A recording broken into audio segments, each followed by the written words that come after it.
কবর যত কঠিন, কিয়ামত তার চেয়ে অনেক অনেক অনেক বেশি কঠিন। কিয়ামত যত কঠিন, জাহান্নাম তার চেয়ে অনেক অনেক অনেক বেশি কঠিন।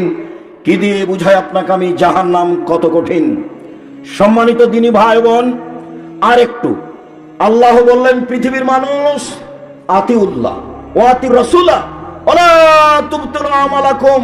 পৃথিবীর মানুষ আল্লাহকে মানো, পৃথিবীর মানুষ আল্লাহকে মানো, রাসূলকে মানো, তোমাদের আমল বাতিল করো না। 3 নম্বর বাক্যের সাথে আগের দুইটি বাক্যের মিল নেই। এইভাবে যদি আল্লাহ বলতেন তাহলে আমরা মিল বুঝতাম। 1 আল্লাহকে মানো, 2 রাসূলকে মানো, 3 তাহলে জান্নাত পাবা। মিল আছে কথা। এখন আল্লাহ এভাবে না বলে বলছেন 1 আল্লাহকে মানো, 2 নবীকে মানো, 3 তোমাদের আমল বাতিল করো না। কি হলো? বলছে যে কোরআন মাজিদে আল্লাহ বলছে যে মিলাদ করো।